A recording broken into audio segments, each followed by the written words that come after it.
सरजमीन अरब में एक मुसलमान बादशाह रहता था जिसका नाम सुल्तान मोहम्मद था। वो एक मुंसिफ और मुंसिफ हुक्मरान था जिसे इसके लोग प्यार करते थे और उसके दुश्मन इसका एहतराम करते थे।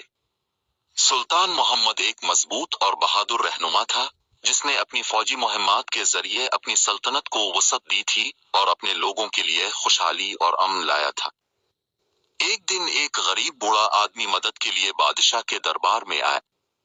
बूढ़ा आदमी एक जंग में अपना इकलौता बेटा खो चुका था और उसके पास कुछ भी नहीं बचा था। सुल्तान मोहम्मद बूढ़े आदमी की कहानी से मुतासिर हुआ और उसने इसकी मदद करने का फैसला किया। उसने बूढ़े को एक बड़ी रकम और जमीन का एक टुकड़ा दिया और उसने अपनी बेटी की देखभाल करने की पेशकश भी की। बूढ़ा आदमी बादशाह का शुक्रगुजार था और उसने उसकी मेहरबानी का शुक्रिया अदा किया। सुल्तान मोहम्मद मुस्कराए और कहा कि मैं सिर्फ एक मुसलमान की हैसियत से अपना फर्ज अदा कर रहा हूँ। जरूरतमंदों की मदद करना और गरीबों और कमजोरों का ख्याल रखना हमारी जिम्मेदारी है।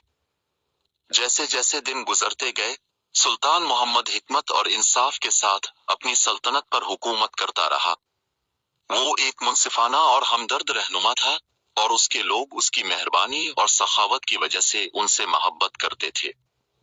बादशाह के मुशीर और जर्नैल भी वफादार और सरशार थे और उन्होंने ममलकत के अमन और खुशहाली को बरकरार रखने के लिए सख्त मेहनत की। एक दिन मुसाफिरों का एक गिरोह पनाह और आराम की तलाश में सल्तनत में आया। वो थके हुए और भूखे थे और बादशाह की मेहमान नवाजी के शुक्रगुजार थे।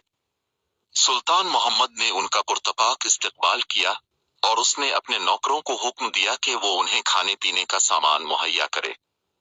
जब मुसाफिर खाना खाने बैठे तो उन्होंने सल्तनत के बीच में एक खूबसूरत मस्जिद देखी। उन्होंने बादशाह से मस्जिद के बारे में पूछा तो उसने बताया कि ये इबादतगाह है जहां मुसलमान नमाज पढ़ने और अल्लाह से रहनुमाई हासिल करने आते हैं। मुसाफिर बादशाह की इसके ईमान के साथ लगन से मुतासिर हुए और उन्होंने इसकी तकू और हिकमत की तारीफ की। सुल्तान मोहम्मद मुस्कराए और कहा कि मैं सिर्फ एक मुसलमान की हैसियत से अपना फर्ज अदा कर रहा हूँ। अल्लाह की इबादत और उसके अहकाम पर अमल करना हमारी जिम्मेदारी है। मुसाफिरों ने इकरार में सर हिलाया और उन्होंने बादशाह की मेहमान नवाजी और मेहरबानी का शुक्रिया अदा किया। जैसे ही सूरज गुरूब होने लगा, मुसाफिरों ने निकलने की तैयारी की। सुल्तान मोहम्मद ने उन्हें अलविदा किया और उसने उन्हें उनके सफर के लिए खुराक और पानी का तोहफा दिया।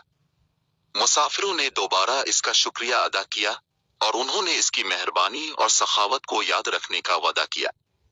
और इस तरह सुल्तान मोहम्मद की बादशाहत उनकी दानिशमंदी, इंसाफ और शफकत की बदौलत तरक्की की मनाजिल तय करती रही। बादशाह के लोग इससे मोहब्बत करते थे और वो उसकी क़यादत और रहनुमाई के शुक्रगुजार थे। सुल्तान मोहम्मद एक सच्चे मुसलमान बादशाह थे और उनकी मीरास आने वाली नस्लों तक जिंदा रहेगी।